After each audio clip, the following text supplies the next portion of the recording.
આખા નગરમાં ઢંઢેરો પીટાવી દેવામાં આવ્યો કે નગરમાં રહેલા તમામ યોગી, સાધુ, સંન્યાસી બાવાઓને રાજસભામાં બોલાવવામાં આવ્યા છે. માત્ર મોક્ષ માર્ગના આરાધક શ્રમણોને બોલાવવામાં ન આવ્યા. અને લગભગ 100 જેટલા યોગી, સંન્યાસી વગેરે આવ્યા અને સહુને યોગ્ય આસને બેસાડવામાં આવ્યા. પિતાજીએ સૌને ઉદ્દેશીને વાત કહી, તમે સહુ જાણતા હશો કે આપણા નગરમાં 3 દિવસથી રોજ એક માણસની હત્યા થાય છે.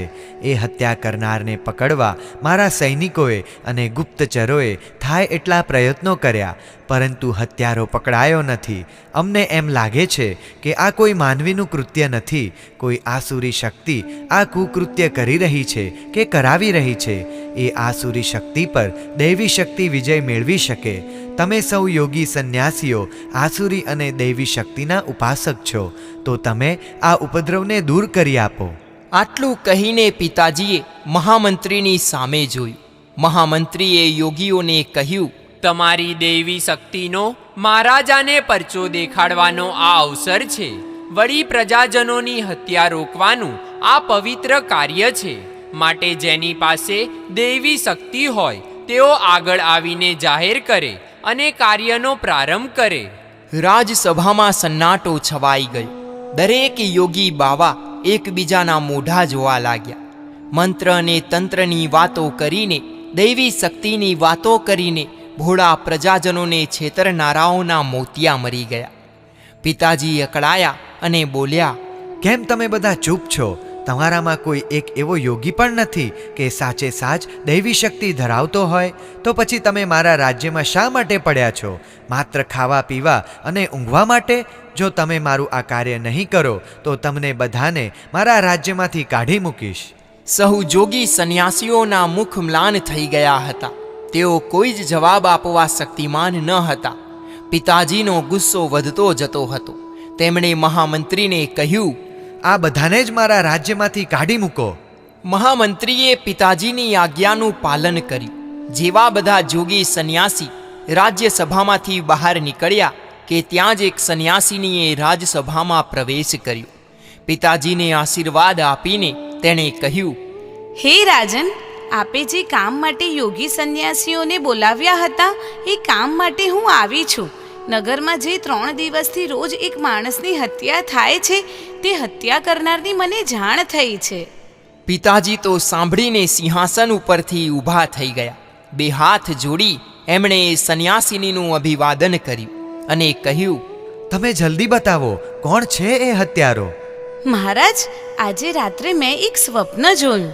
સ્વપ્નમાં કોઈ દેવ મારી પાસે આવ્યો અને એણે મને કહ્યું, આવતીકાલે રાજા નગરના તમામ સાધુ સંન્યાસીઓને બોલાવીને એમને નગરમાં થતી હત્યાઓના વિષયમાં પૂછશે. એનો જવાબ કોઈ આપી નહીં શકે અને રાજા એ બધાને રાજ્યમાંથી કાઢી મૂકશે. માટે તારે જઈને રાજાને કહેવાનું કે રોજ એક માણસની હત્યા કરનાર વ્યક્તિ રાજમહેલની જ છે અને તે છે રાજકુમારની પત્ની, કે જેને વનમાંથી રાજકુમાર લઈ આવ્યા છે. તે ખરેખર રાક્ષસી છે. માટે તમે આ બધા સાધુ સંન્યાસીઓનો પરાભવ ન કરો. પિતાજી તો સાંભળીને ચોંકી ઉઠ્યા. તેમણે મારી સામે જોયું.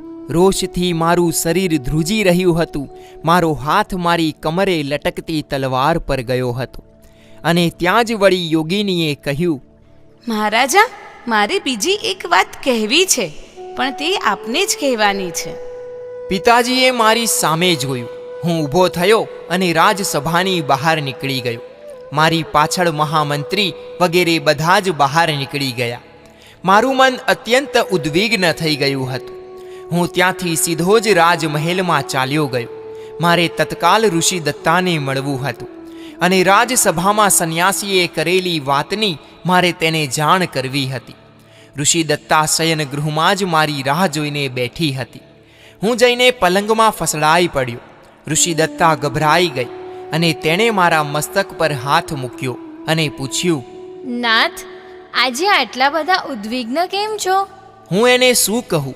હું કાંઈ પણ બોલ્યા વિના પડ્યો રહ્યો. ઋષિ દત્તાએ મને બોલવા માટે આગ્રહ તો કર્યો, પરંતુ વધુ આગ્રહ ન કર્યો. તેની આંખોમાં આંસુ ઉભરાઈ આવ્યા. તે ઘોર વિષાદમાં ડૂબી ગઈ અને મેં એની સામે જોયું. મારા ઉત્તરીય વસ્ત્રથી એની આંખો લૂછી અને કહ્યું, ઋષિ, તે કહેલો કર્મ સિદ્ધાંત આજે મને સાચો લાગે છે. એણે મારી સામે જોયું, તે કાંઈ જ ન બોલી. આજે મને સમજાય છે ઋષિ કે મનુષ્યને સારા કે નરસા કર્મોનું ફળ ભોગવવું જ પડે છે. ભલે મનુષ્ય દુઃખોથી બચવા માટે પ્રયત્નો કરે, પરંતુ જો એના પાપ કર્મો ઉદયમાં આવે તો એને દુઃખ ભોગવવું જ પડે. હું બોલતો હતો અને ઋષિદત્તા સાંભળતી હતી, પરંતુ એને મારા આ તત્વજ્ઞાનમાં અત્યારે રસ નહોતો. એ તો રાજસભાની ઘટનાને સાંભળવા આતુર હશે એમ મને લાગ્યું. હું એને રાજસભાની ઘટના કેવી રીતે કહું, મને મૂંઝવણ થતી હતી. છતાં એની જિજ્ઞાસાને સંતોષવા મેં કહ્યું, ઋષિ, આજે રાજસભામાં 100 જેટલા બાવા, જોગી અને સંન્યાસી આવેલા.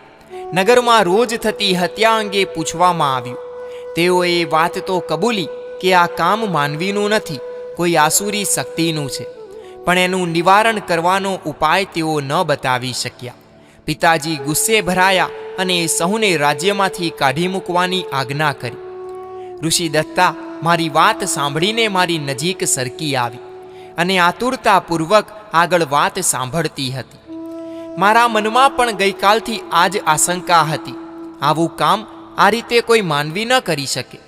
હજુ હત્યા તો કરી શકે, પરંતુ મારા શયનગૃહમાં કેવી રીતે આવી શકે? પરંતુ આવું હીન કૃત્ય કરનાર ખૂબ પાવરધો લાગે છે. એનું લક્ષ્ય નાગરિકોની હિંસા કરવાનું નથી, એનું લક્ષ્ય તું છે. તને કલંકિત કરવાનું છે, તને દુઃખી કરવાનું છે. ઋષિદત્તાનું શરીર ધ્રુજી રહ્યું હતું. મેં એની પીઠ પર હાથ ફેરવતા કહ્યું, ઋષિ, તું ચિંતા ન કરીશ. હું મારાથી બનતા તમામ પ્રયત્નો કરીને એ માયાવી શક્તિનો પ્રતિકાર કરીશ. રાજસભામાં આવેલી એક સંન્યાસીએ એને આવેલા સ્વપ્નની વાત કરી હતી. આ હત્યા કરવાનું કલંક એણે તારા ઉપર મૂક્યું છે, પરંતુ પિતાજી એના સ્વપ્નની વાત સીધે સીધી માની લે એમ નથી. કોઈ પણ માણસ આ વાત માની શકે એમ નથી. મને તો એ જ વખતે એવો ગુસ્સો આવેલો કે તલવારથી ત્યાં જ સંન્યાસીનીને યમલોકમાં પહોંચાડી દો, પરંતુ પિતાજીની મર્યાદાએ મને રોક્યો. ઋષિદત્તા ટગર ટગર મારી સામે જોઈ રહી હતી. અલબત્ત એને મારા ત્યાગ ઉપર સંપૂર્ણ વિશ્વાસ હતો. હું એને ગમે તેવા વિકટ સંયોગોમાં પણ ત્યાગ નહીં કરું એવી એને ખાતરી હતી. એણે ગદગદ સ્વરે મને કહ્યું, પૂર્વજન્મમાં બાંધેલું કોઈ પાપ કર્મ ઉદયમાં આવ્યું છે. આપ શું કરો? આપ મારા દુઃખે દુઃખી ન થશો. હું મારું પાપ કર્મ ભોગવીશ. બોલતા બોલતા તે રડી પડી. મેં એને ખૂબ સાંત્વના આપી. એણે 2 હાથે પોતાનું મુખ દબાવીને કહ્યું, આજે હું માતા પાસે નહીં જાઉં. ભલે, આજે આપણે અહીં જ ભોજન કરીશું. પરંતુ ત્યાં તો માતા સ્વયં મારા ખંડમાં પ્રવેશી. હું અને ઋષિદત્તા બંને ઊભા થઈ ગયા. માતાએ આવીને ઋષિદત્તાને પોતાના ઉત્સંગમાં લીધી. એના મસ્તકે હાથ મૂકીને ધીમે ધીમે પંપાળવા લાગી. માતાના મુખ પર ગ્લાનિ અને ચિંતાની રેખાઓ ઉપસી આવી હતી. હું પશ્ચિમ દિશાની બારીએ ઊભો નગર તરફ જોઈ રહ્યો હતો. મારું મન અસ્વસ્થ હતું.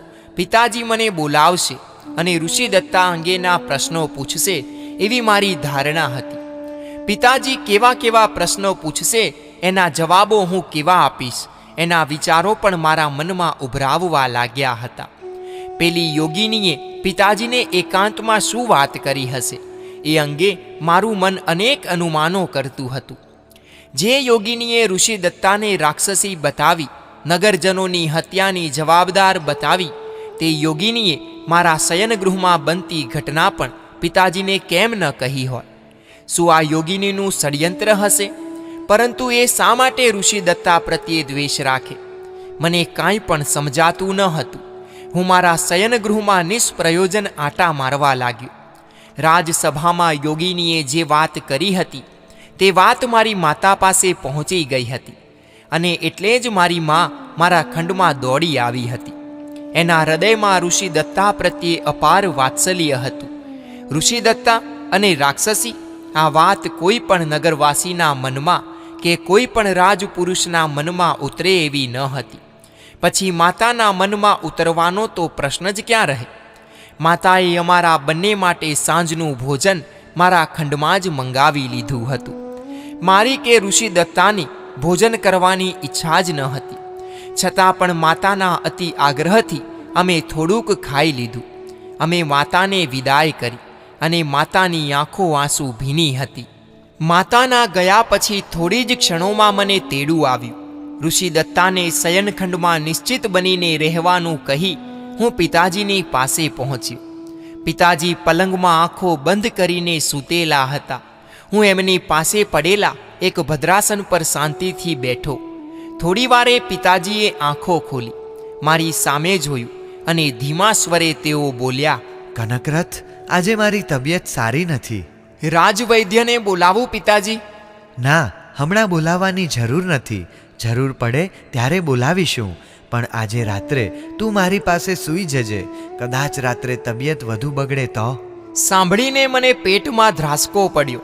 મેં પિતાજીને ફરીથી કહ્યું, પિતાજી, એવું લાગતું હોય તો અત્યારે વૈદ્યરાજને બોલાવી લાવું. અત્યારે દવા લઈ લો તો રાત્રે તબિયત બગડવાનો ભય જ ન રહે. ભલે, અત્યારે વૈદ્યરાજને બોલાવી લાવ, પરંતુ આજે રાત્રે તારે મારી પાસે સૂઈ જવાનું છે. મને મારી તબિયત ચિંતા કરાવે છે. હું મૌન રહ્યો અને વૈદ્યરાજને બોલાવી લાવવા નોકરને રવાના કર્યો. મારા મનમાં ભારે ગડમથલ ચાલુ થઈ ગઈ હતી. પિતાજી મને એમની પાસે સૂવાનું કહે છે. એનું કારણ એમની અસ્વસ્થ તબિયત નથી, પરંતુ ઋષિ દત્તા છે. આ વાત સમજતા મને વાર ન લાગી. પિતાજીનું સ્વાસ્થ્ય ઘણીવાર બગડેલું છે, પરંતુ ક્યારેય મને એમની પાસે તેમણે સુવાડ્યો નથી. માતા જ તેઓની બધી સેવા કરતી હતી. જો હું પિતાજીની પાસે અહીં સૂઈ જાઉં તો વહેલી સવારે ઋષિ દત્તાનું એ લોહીથી ખરડાયેલું મુખ, માંસના ટુકડા, આ બધું કોણ સાફ કરશે? અને એ તો સ્વયં વહેલી જાગી શકતી જ નથી. કોઈ પરિચારિકાની નજરે જો આ બધું ચડી ગયું તો? આ કલ્પના માત્રથી હું ધ્રુજી ઉઠ્યો. જો લોહીથી ખરડાયેલા મુખવાળી ઋષિ દત્તાને કોઈ જોઈ લે તો એ રાક્ષસી છે, આ આરોપ સિદ્ધ થઈ જાય. એનું કેવું ભયંકર પરિણામ આવે! મારું માથું આ વિચારથી ભમવા માંડ્યું. માથામાં ચસકા ઉપડ્યા. હું ઊભો થઈને ઝરૂખામાં ગયો. અંધારું થઈ ગયું હતું. નગરમાં દીપકો સળગી ગયા હતા.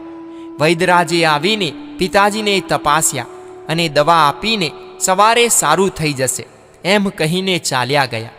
મારું મન પોકારી ઉઠ્યું કે સવારે મારું બધું બગડી જશે. મારા મુખમાંથી નિસાસો નીકળી પડ્યો. ક્ષણભર તો મને વિચાર આવી ગયો કે પિતાજીને કહી દઉં કે હું આપની પાસે નહીં સૂઈ શકું. ઋષિ દત્તા એકલી નહીં સૂઈ શકે. પરંતુ એનો જવાબ તો પિતાજી આપી દે કે તારી માતા સાથે એ સૂઈ જશે. તો પછી હું શું કહું? પિતાજી તો કાંઈ બોલતા જ ન હતા. તેઓ આંખો બંધ કરીને સૂઈ રહ્યા હતા. મેં ઋષિ દત્તાને કહીને આવવાનો વિચાર કર્યો કે એ સાવધાન રહે, વહેલી ઉઠીને એની જાતે મુખને ધોઈ નાખે અને માંસના ટુકડા ખાળમાં નાખી દે. હું ધીમેથી પિતાના ખંડમાંથી બહાર નીકળ્યો, પરંતુ ત્યાં જ પિતાજીનો અવાજ આવ્યો, કનકરથ, જલ્દી પાછો આવી જજે. સારું પિતાજી. આટલું કહીને હું મારા શયનખંડમાં પહોંચી ગયો. ઋષિ દત્તા ઝરૂખામાં ઊભી ઊભી દૂર આકાશ તરફ જોઈ રહી હતી. એના મનમાં કેવા કેવા વિચાર આવતા હશે. હું વનવગડાનું પંખી અને ક્યાં સોનાના પિંજરામાં લોભાણું. શું એને અનંત આકાશમાં ઉડી જવાના વિચારો આવતા હશે? શું એને અત્યારે એના વાત્સલ્ય ભર્યા પિતાજી યાદ આવતા હશે? એ આશ્રમ, એ ઋષભદેવ પ્રભુનું જિનાલય, એ વન્ય પશુઓ, એ મુક્ત જીવન, આ બધું જ અત્યારે એને બોલાવતું હશે. આવી જા ઋષિ, અહીં તારા માટે તો આ મહેલ છે, આ જ તારું સ્વર્ગ છે. એ રાજમહેલના સુખ તારા કામના નથી. એ બધી ઇન્દ્રજાળ છે, એ બધી જ માયાજાળ છે. હું ઋષિ દત્તાની પાછળ જઈને ઊભો રહ્યો. મારા મુખમાંથી આહ નીકળી ગયું અને એણે ચોંકીને પાછળ જોયું અને એ વળગી પડી. મેં એનું માથું પંપાળ્યું. ઋષિ, આજે મારે પિતાજીની પાસે સૂવાનું છે. તારે એકલીએ આજે આ શયનગૃહમાં સૂવાનું છે. બીજો કોઈ ભય નથી. બસ તું સાવધાન રહેજે. સવારે વહેલી ઉઠીને તું સ્વયં તારું મુખ ધોઈ નાખજે અને પેલા ટુકડા ખાડમાં નાખી દેજે. આમાં જરાય ગફલત ન કરતી. આપ કેમ પિતાજી પાસે આજે? પિતાજીએ આજ્ઞા કરી છે, ના કેવી રીતે પાડું? ના પાડું તો તેમની શંકા વધુ દ્રઢ થાય. ઋષિદત્તા કાંઈ જ બોલી નહીં. પલંગમાં ઊંધી પડીને ધ્રુસકે રોવા લાગી. એની પીઠ પંપાળતો હું થોડોક સમય બેસી રહ્યો અને પ્રથમ પ્રહર પૂરો થતાં લડથડાતા પગે હું શયનગૃહની બહાર નીકળ્યો.